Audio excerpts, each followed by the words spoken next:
Well, thank you very much for inviting me to share something about my background with you. Most of you know sort of my public side. I thought you'd like to know a few things about my backstory that would help you in understanding more about what motivates me and why I like to be of service to others. I began with very modest beginnings. There's me, just born, uh, very excited to explore the world. My Midwestern roots began in Des Plaines, Illinois, a suburb of Chicago. Our home was actually right on the border with the cornfields of Illinois. It was a sort of stereotypical Midwestern town. If you think of Lake Wobegon, that's kind of what our town was like, with our main street and our little shops and other things were present. We did have some things that were distinctive about our community. One of them that fascinated me as a very young child was the Choo Choo restaurant, our introduction of fast food to the world, which actually had a little train, an HO train that would bring your hamburger around to you at your booth. I thought it was absolutely the most fascinating thing. Ray Kroc, who started McDonald's, must have thought it was an exciting opportunity as well, because he chose Des Plaines, Illinois as the place for the very first McDonald's under his realm. And if you dislike McDonald's, I have to plead guilty. I was scarfing them up at 5 years old when they first opened with the 15-cent hamburgers, giving them the start.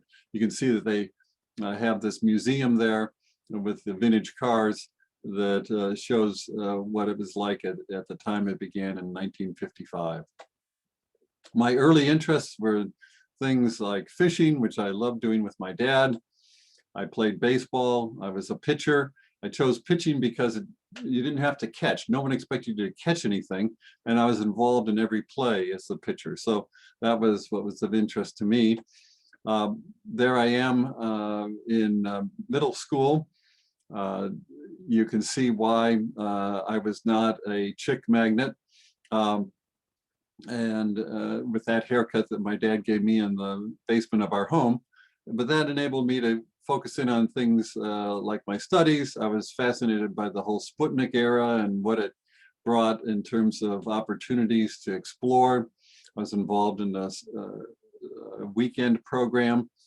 On Saturdays in the morning, I take the train in from our town and attend the astroscience workshop, which was our effort as a country to try to catch up with where the Russians had gotten ahead of us. It was an exciting and fun time to be learning from professors at Northwestern University and University of Chicago in an effort to stimulate the next generation of talent in our country. I went on to learn Fortran, computer programming. That was back in the days with the key punch machines and the big computers, and did that at the Illinois Institute of Technology.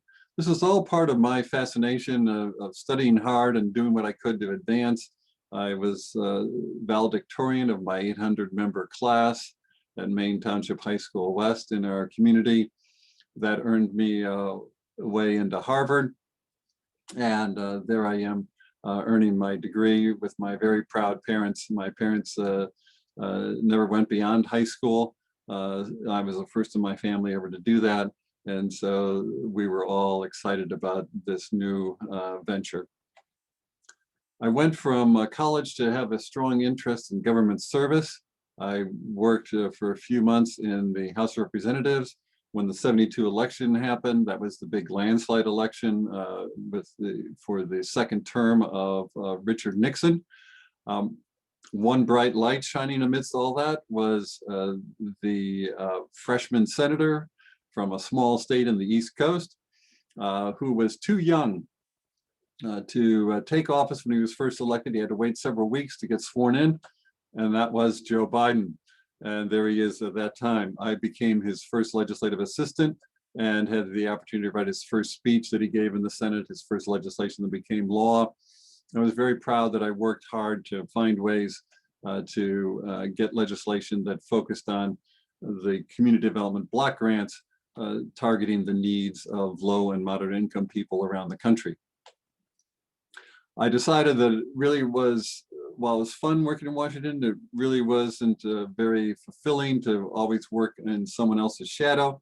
So I gained additional expertise by going to Stanford Business School and Stanford Law School and earning both of those degrees.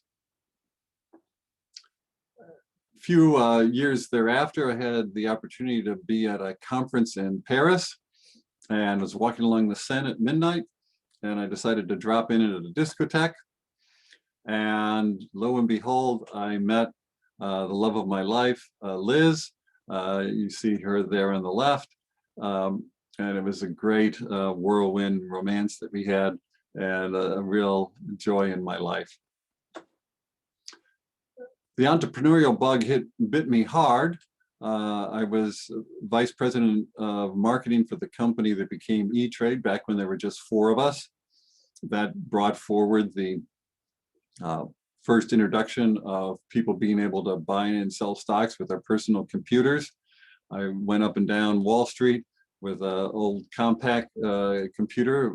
Well, it was new at that time, but we think of it as old now. One of those overgrown sewing machine looking things with a 300 baud modem, stopping in at Fidelity, Chemical Bank, and Quick and Riley, and all the different brokerage houses, introducing them to this idea, and it took off.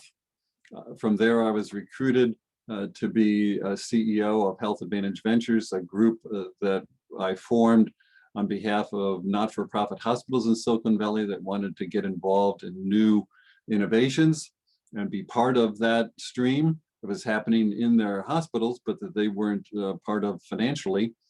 From that, we created Sun Medical Technologies, which was the largest network of mobile surgical suites for the specialty treatment of lithotripsy in the Western United States. I also created a boutique venture fund from which we had 2 companies that went public. A huge windfall for those not-for-profit hospitals from those investments. One was Resound, the very first digital hearing device that is available on the market. And then also Pyxis, which was a way of bringing all the pharmacy and medical supplies that nurses would have to call to central supply for right to their stations on the floors of the hospitals. A great innovation and one that they loved. These earned us as a team the National Innovators Award, and subsequently I started up with Eugene Kleiner, the co-founder of Kleiner Perkins, the venture capital firm, and the director of neuroscience at a Genentech, a company called Spectra Biomedical, looking at the problem of migraine headaches and how to resolve those with new genetic insights. I was a founder and CEO of that, and it was subsequently acquired by Glaxo. Amidst all this, we had the wonderful delight of our daughter joining us in our family. She's a lot of fun, a great and talented writer, and someone who delights us to this day. When we moved here to the Central Coast of California, I switched to a focus on coaching. I decided, okay, this would be a great opportunity to help other people be successful with their careers in organizations. And so I took specialized training for that, became one of the first master certified coaches in the world, and found that a great platform for going forward and being of service. One of the things that I discovered through all this was really some key insights about how to get people to bring their best thinking forward. So much of what we do in our interactions really creates adversarial situations that bring us into situations where we lose our best brain performance. And having discovered these particular techniques of how to bring about better brain performance, I then wrote 2 books, How Great Decisions Get Made, a process for solving really tough issues, and Take Charge of Your Talent, a way for people to make the most of their talent and have fun doing it. And then over the COVID period of this past year, I wrote 4 ebooks that are available free of charge on my website. So through this, I've helped dozens of organizations around the world, thousands and thousands of people, figure out how to take those tough issues that they're at each other's throats about and to figure out how to resolve them constructively and effectively. It's been a real joy to be able to make a difference in that way. Through the coaching programs, I've created a program and a network of over 30 states through the International City County Management Association. And before I turned that program over to others to carry on, we were reaching over 10,000 people per year in helping build their strengths and capacities as leaders. I'm now really focused, in addition to continuing some of the work I've been doing before on decision making and on coaching. I've now been targeting more and more of my efforts in the volunteer sphere, working on climate action, working on helping our unhoused neighbors gain the health and services and dignity that they deserve, and assisting people who are returning from prison to our communities so they can have success in making that transition and again be productive members of our communities. Sadly, in this past year, I lost my brother. He had a sudden illness, and because of COVID, I wasn't able to be with him at the time of his passing. That was a great sadness for me. With my brother's passing, it really made me appreciate, and with him passing and my parents previously having passed, my original family is gone for me. So more and more, my wife and daughter are really critically important to me. The opportunities to explore and to have fun with friends is very important. And it's a great opportunity and very meaningful one for me to be joining the Rotary Club here because Rotary offers an extended family around the world and is a great opportunity for me to continue to be of service. And I thank you for inviting me to join you.